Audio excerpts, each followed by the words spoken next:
گا تمہیں، ادعونی استجب لکم، اور خصوصاً ایسا مقرب واسطہ دے دو، خدا کبھی رد نہیں کرتا۔ لیکن عزیزان، اگر ہم فاطمہ زہرا کا واسطہ دے کر اللہ کو ہم سب کچھ خدا سے مانگ لیں، سب کچھ مانگ لیں، وہ خدا سب کچھ ہمیں دے دے، لیکن فاطمہ زہرا کو سرمشق نہ بنایا، تو خدا کا جواب آئے گا کہ تم نے فاطمہ کے نام پر سب کچھ لے لیا، لیکن جس مقصد کے لیے میں نے فاطمہ کو پیدا کیا تھا وہ مقصد تمہیں حاصل نہیں ہوا۔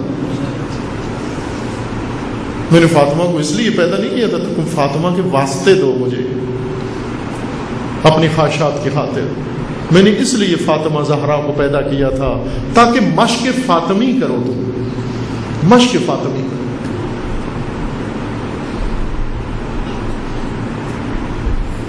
وقت چاہیے اسوہ فاطمی کی تشریح کے لیے کہ یہ سرمشق کیا ہے،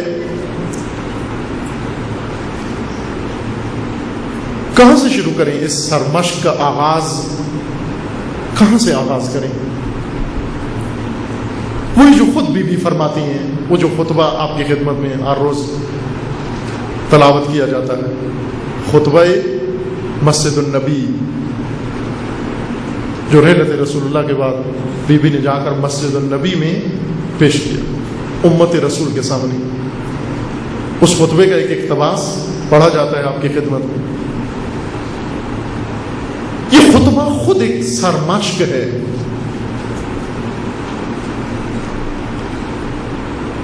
یہ خطبہ ایک سرمشق ہے، اس کی مشق کی ضرورت ہے،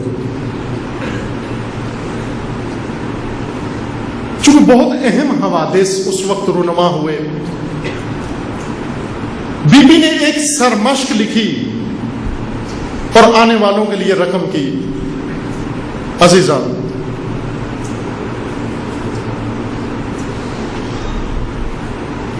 میں نے اشارہ کیا تھا کہ ہر ایک کی زندگی میں کوئی نہ کوئی اسوہ موجود ہے۔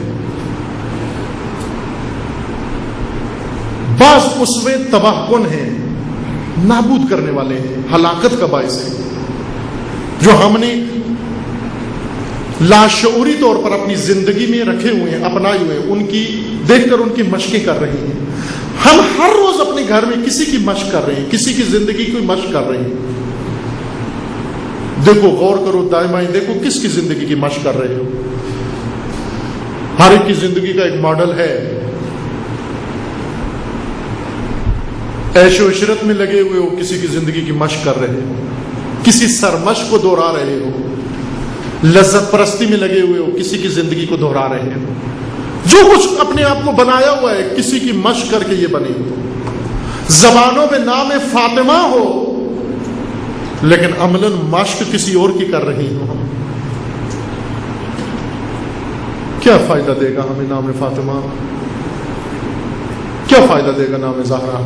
نام حسین کیا فائدہ دے گا اگر زبان پہ نام حسین ہو لیکن مشق اس کی کر رہے ہوں جو خلاف حسین ہو؟ ہم زندگی میں کسی کی مشق کر رہے ہیں، یہ جو روز عمل کرتے ہیں کسی کی زندگی کو دہرا رہے ہیں۔ تباہ کن وہ اس میں ہے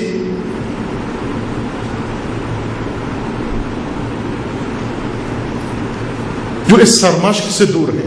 میں 3 طرح کے اسوے ذکر کرتا ہوں، پھر اسوہ طیبہ، اسوہ طاہرہ، اسوہ پاکیزہ فاطمیہ کو ذکر کروں گا۔ 3 اسوے یہ ہیں۔ ایک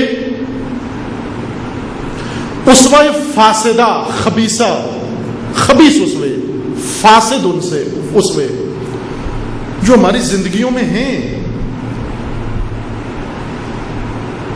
ہماری زندگی کا کوئی نہ کوئی مشق ان سے لی ہے۔ کتنے لوگ ہیں جو فلمی ایکٹروں سے سیکھا ہوا ہے، بہت کچھ فلموں سے سیکھا ہوا ہے۔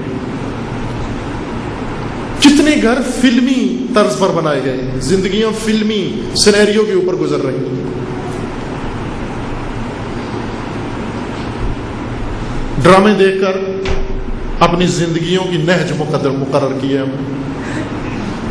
اسوات خبیثہ، اسوات پلید، اسوات ناپاک، فاسد اسوے، یہ ایک قسم، ایک کیٹیگری ہے اسووں کی۔ یعنی وہ لوگ اسوہ بنے یا ان کا طرز زندگی اسوہ بنے جو خود آلودہ ہیں، ان کی زندگیاں آلودہ ہیں، ان کے اعمال آلودہ ہیں، ان کو ہم اپنی زندگی کے لیے اسوہ بنا لیں، اور یہ ہیں ہماری زندگیوں میں۔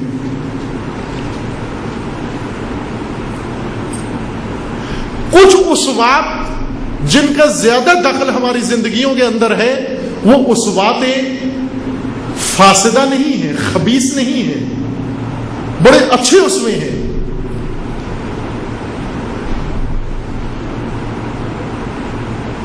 حسنہ میں آتے ہیں، خوب لوگوں میں آتے ہیں، لیکن یہ بھی تباہ کن ہے۔ تباہی میں ان کا بھی نتیجہ وہی ہے جو اسوہ فاسدہ کا ہے، یہ جو آلودہ نہیں ہے، ناپاک نہیں ہے، گناہ نہیں ہے ان کی زندگی کے اندر، لیکن یہ بھی انسان کے لیے اگر ان کو اسوہ بنا لے اور ان کی مشق کرنا شروع کر دے، ان کے اعمال کی مشق انسان شروع کرے، یہ بھی تباہی ہے۔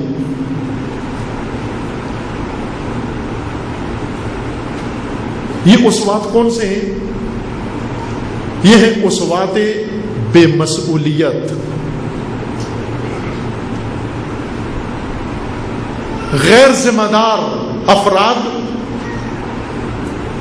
بے رسالت انسان، غیر ذمہ دار لوگ جو اپنے دوش پر کوئی ذمہ داری نہیں سمجھتے، نہ کوئی ذمہ داری ادا کرتے ہیں، لیکن ہیں بہت اچھے، حرام نہیں کھاتے، جھوٹ نہیں بولتے، نامحرم کو نہیں دیکھتے، کوئی غلط کام نہیں کرتے، لیکن ذمہ داری بھی ادا نہیں کرتے۔ معاشرے کا گمراہ طبقہ، آوارہ لوگ، معصیتکار لوگ، مجرم لوگ، یہ اسوات خبیثہ میں گرفتار ہیں، اسوات فاسدہ میں گرفتار ہیں۔ جرائم پیشہ لوگ اسوہ بن جاتے ہیں معمولی لوگوں کے لیے۔ بے حجاب خواتین، ان کا اسوہ کوئی فاسد عورت ہے، کسی فاسد عورت کو دیکھ کر اس کا حلیہ خود اپنا لیتی ہیں۔ گناہکار عورتیں، بد حجاب عورتیں، بے حیا عورتیں، ان کا اسوہ ایک بے حیا کوئی عورت ہے۔ کوئی ممکن ہے کوئی بین الاقوامی شہرت ہو، کسی کی ملکی شہرت ہو، گلی محلے میں ہو، کسی جگہ بھی ہو، بالآخر ان کی زندگیوں میں کوئی اسوہ آ گیا۔ فاسد جوان، گناہکار جوان، مجرم جوان، تباہ جوان جو گناہوں میں ملوث ہیں، ان جوانوں کی زندگی میں کوئی فاسد اسوہ ہے، کسی کو زندگی میں رکھا ہوا ہے انہوں نے ماڈل کے طور پر۔ لیکن متدین طبقہ، مذہبی طبقہ، اچھے لوگ بلکہ گناہ نہیں کر رہے، غلط کام نہیں کر رہے، معصیت نہیں کرتے، زنا و جوا نہیں کھیلتے، شرابی کبابی نہیں ہیں، چوریاں نہیں کرتے، ڈاکے نہیں ڈالتے، لیکن انجام ان کا بھی انہی مجرموں جیسا ہے، ان کا انجام بھی مجرموں جیسا ہے۔ یہ جو کوئی غلط کام نہیں کرتے، یہ بھی اسوات میں، ایسے اسوات میں گرفتار ہیں جو اسوات بے مسئولیت اسوات ہیں، غیر ذمہ دار لوگ، ایسے اچھے لوگ، اچھے لوگوں سے مراد یعنی جن کی زندگیوں میں کوئی گناہ نہیں ہے، وہ غلطی نہیں کی۔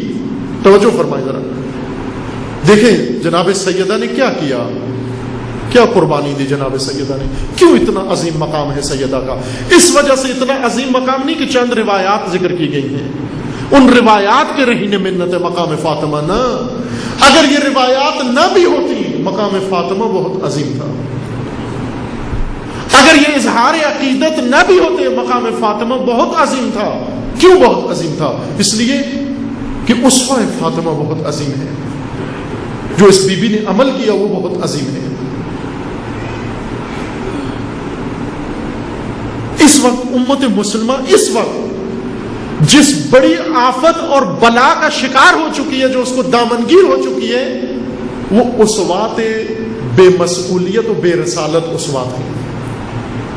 یعنی ایسی شخصیات، ایسے افراد امت مسلمہ کا رول ماڈل بن گئے ہیں جو اپنے دوش پر کوئی ذمہ داری احساس نہیں کرتے، ہیں بہت اچھے، گناہ نہیں کرتے، چوری نہیں کرتے، ڈاکہ نہیں ڈالتے، غیبت نہیں کرتے، تمام فساد امت کے اندر در حقیقت ان کی وجہ سے ہے. ڈاکوؤں کی وجہ سے اتنا فساد نہیں ہے، چوروں کی وجہ سے اتنا فساد نہیں ہے، قاتلوں کی وجہ سے اتنا فساد نہیں ہے، زانیوں کی وجہ سے اتنا فساد نہیں ہے، شرابیوں کی وجہ سے اتنا فساد نہیں ہے، کبابیوں کی وجہ سے اتنا فساد نہیں ہے جتنا فساد ان مقدس معابوں کی طرف سے ہے کہ جو گناہ کھل کے وہ گناہ نہیں کرتے جس کو گناہ کبیرہ کہتے ہیں، لیکن اپنے دوش پر کوئی احساس ذمہ داری بھی نہیں کرتے، اپنے کندھے پہ احساس مسئولیت بھی نہیں کرتے. سب سے بڑا تباہی کا باعث یہ بنے. یہ المیہ جو رسول اللہ کی رحلت کے بعد پیش آیا، جس المیہ کی قربانی یہ اسوہ عظیمہ بنی، فاطمہ زہرا بنی، وہ مصائب عظیم جو اس بی بی نے جھیلے وہ کس کے کیے دھرے تھے؟ وہ کس کے کیے دھرے تھے؟ وہ کن لوگوں کا شاخسانہ تھا؟ کبھی غور کیا ہے؟ وہ کون سے چہرے تھے جن کے عمل کی وجہ سے سیدہ کو اتنے مصائب برداشت کرنا پڑے؟ وہ اس زمانے کے ڈاکو نہیں تھے، وہ اس زمانے کے چور نہیں تھے، وہ اس زمانے کے لٹیرے نہیں تھے، وہ اس زمانے کے شرابی و کبابی لوگ نہیں تھے. وہ کون لوگ تھے؟ وہ وہی لوگ تھے جیسے آج موجود ہیں، جن کو سب کچھ پتا تھا، جو سب کچھ جانتے تھے، جو بظاہر بڑے اچھے لوگ تھے، اتنے اچھے لوگ تھے کہ آج تک امت مسلمہ ان سے متاثر ہے، آج تک ان کی گرفتار ہے، آج تک پھنسی ہوئی ہے ان کے کردار میں، آج تک اسیر ہے ان اسوات کے. ان اسوات نے در حقیقت وہ ماحول فراہم کیا جو اپنے دوش پر کوئی مسئولیت احساس نہیں کر رہے تھے. دیکھیں سرمشق فاطمی وہ آسان سرمشق نہیں ہے. عموماً توقع خواتین سے ہوتی ہے کہ سیدہ کو اپنا اسوہ بنائیں، لیکن اگر کوئی مرد بھی بڑھ کر فاطمہ زہرا کو اسوہ بنا کر اور مشق فاطمی انجام دے دے، بہت بڑا کام کیا اس نے. وہ مرد اپنے زمانے کا بہت مرد ہے، مرد تر ہے وہ، جس نے اسوہ فاطمی پر عمل کیا، مشق فاطمی انجام دی.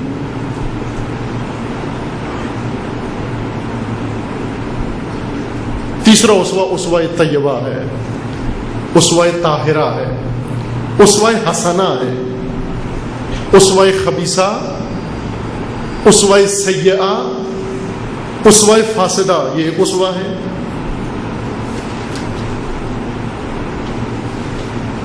اسوہ غیر مسئول، اسوہ غیر ذمہ دار، فاسد نہیں ہے، پلید نہیں ہے، خبیث نہیں ہے، ذمہ دار نہیں.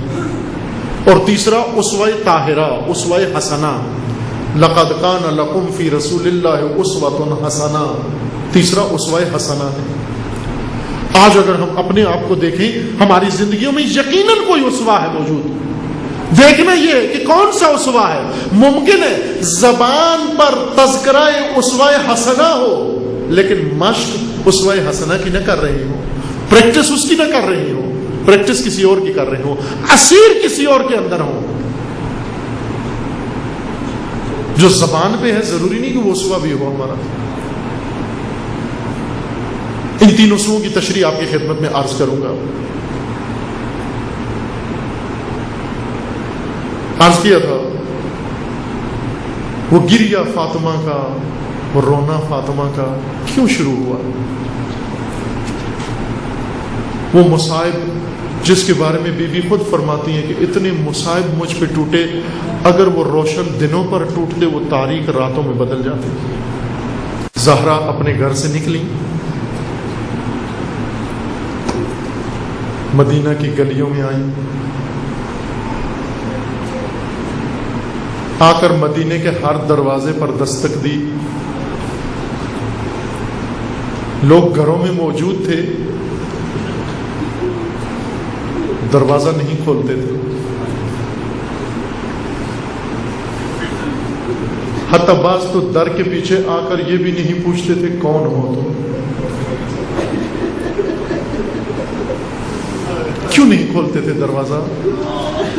اس لیے کہ سب کو معلوم تھا آج رات فقط فاطمہ ہی دروازے پہ آئی۔ فاطمہ کیوں گئی ہر در پہ؟ کھانا مانگنے نہیں گئی، پانی مانگنے نہیں گئی، کوئی مدد مانگنے نہیں گئی، ہر در پہ گئی۔ یہ اسوہ حسنہ، یہ سرمشق بشریت، یہ خدا کا کلمہ طیبہ اپنے گھر سے نکل کر مدینے کے ہر در پہ پہنچا، دروازوں پہ دستک دی، کوئی دروازہ نہیں کھول رہا تھا۔ کیوں؟ اس لیے کہ سب کو معلوم تھا آج فاطمہ دروازہ کھٹکھٹا رہی ہے۔ اگر نامعلوم دروازہ کھٹکھٹا رہا ہو انسان کھول دیتا ہے کہ دیکھوں تو کون آیا ہے، لیکن جب پتہ ہو کہ فاطمہ در پہ آئی ہیں، کون فاطمہ؟ جس کے بارے میں رسول اللہ فرماتے تھے اللہ کی رضا فاطمہ کی رضا میں ہے، خدا کی خوشنودی فاطمہ کی خوشنودی میں ہے۔ وہ فاطمہ جس کے بارے میں جبریل خود آ کے رسول اللہ سے کہتے ہیں اے پیغمبر مجھے خدا نے بھیجا ہے کہ جا کر فاطمہ سے کہو کہ اے فاطمہ کچھ مانگنا ہے مانگو، در رحمت خدا کھلا ہے آپ پر۔ وہ فاطمہ آج مدینے کے ہر دروازے پر پہنچ رہی ہے۔ عزیزو خیال رکھنا، فاطمہ صرف اس وقت ہر در پہ نہیں تھی، آج بھی ذرا در پہ اپنے کان لگا کے سنو، شاید دختر رسول آپ کا دروازہ بھی کھٹکھٹا رہی ہے۔ دھیان رکھنا، زہرا بشریت کا دروازہ کھٹکھٹایا، قیامت تک آنے والی انسانیت کا دروازہ کھٹکھٹایا۔ ذرا دھیان رکھنا دستک پر، ہر دستک سائل کی نہیں ہوتی، ممکن ہے کوئی دستک فاطمہ زہرا کی ہو جائے۔ کیوں بھی کھٹکا رہی تھی دروازہ؟ کچھ مانگنے نہیں آئی تھی، کیا کہنے آئی تھی؟ سب کو پتا تھا آج کیوں آئی ہے فاطمہ زہرا۔ آج اس لیے آئی تھی کہ اے لوگو، اے حاجیو، اے میرے بابا کی امت، وہ جو غدیر میں رسول کے 2 جملے سنے تھے، فقط آ کر گواہی دے دو، وہ کیا سنا تھا تم نے؟ سب کو معلوم تھا فاطمہ گواہ لینے آئی ہے، آج فاطمہ گواہ لینے آئی ہے۔ دروازے کھٹکھٹاتی رہی، کسی نے نہیں کھولا۔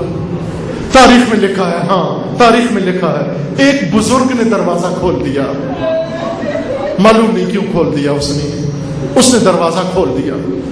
جب دروازہ کھول کے در پہ آیا، بی بی کو در پہ دیکھ کر پوچھنے لگا دختر رسول کیوں آئی ہیں آپ؟ کہنے لگی تم حج پہ گئے تھے؟ کہنے لگا ہاں میں حج پہ گیا تھا۔ واپسی پہ رسول اللہ کے ساتھ آئے تھے؟ کہنے لگا میں واپسی پہ رسول اللہ کے ساتھ آیا تھا۔ کہا غدیر میں موجود تھے؟ کہنے لگا غدیر میں موجود تھا۔ بی بی فرماتی ہے تم نے خطبہ غدیر سنا؟ کہنے لگا میں نے خطبہ غدیر سنا۔ کہا تو تم نے وہاں پر یہ بھی سنا کہ میرے رسول نے یہ فرمایا تھا من کنت مولا فہذا علی مولا؟ اگر سنا تھا بس آ کر گواہی دے دو۔ کہنے لگا سارا خطبہ یاد ہے، یہ جملہ یاد نہیں آ رہا، ولایت یاد نہیں آ رہی، ولایت یاد نہیں آ رہی۔ فاطمہ روتی ہوئی اس دروازے سے واپس آ گئی، کبھی آسمان کو دیکھتی ہے، کبھی روضہ رسول کو دیکھتی ہے۔ اے پروردگارا، یہ میرے بابا کی امت ہے، یہ میرے بابا کی امت ہے، ابھی میرے بابا کی آنکھ کل ہی تو بند ہوئی ہے، یہ خطبہ غدیر میرے بابا کا سن کر آئے ہیں، تو اللہ یہ ماجرا کیا ہے؟ میں دروازے کھٹکھٹاتی ہوں، یہ دروازے کھولتے نہیں ہے، اگر کھول بھی دے کہتے ہیں ہمیں یاد نہیں رہا۔ ایک بزرگ عالم نے کتاب لکھی ہے، اس کتاب کا نام رکھا ہے عجب ثم العجب۔ کتاب کا نام ہی یہ رکھا ہے اس نے، العجب ثم العجب۔ اس کتاب کے اندر اس نے دنیا کے عجیب واقعات لکھے ہیں، ہر واقعہ لکھ کر اس بزرگ نے آخر میں لکھا ہے عجب ثم العجب۔ ان عجیب دنیا کے واقعات میں سے ایک واقعہ یہ بھی لکھا، کہا کہ تاریخ میں لکھا ہے کہ ایک دن دختر رسول مدینے کے ہر دروازے پر گئی اور دروازہ کھٹکھٹایا لیکن کسی نے دروازہ نہیں کھولا، اور ایک دن دوسروں نے جا کر مدینے کے دروازے کھٹکھٹائے اور آواز دی کہ او فاطمہ کا گھر جلانا ہے. سارے مدینے کے لوگ جمع آ گئے. اس کے بعد کیا لکھتا ہے؟ عجب ثم العجب، عجب واقعات ہے. جب دنیا ہے، جب فاطمہ دروازہ کھٹکھٹاتی ہے کوئی کھولتا نہیں ہے، لیکن جب کہا جاتا ہے مدینے والوں آؤ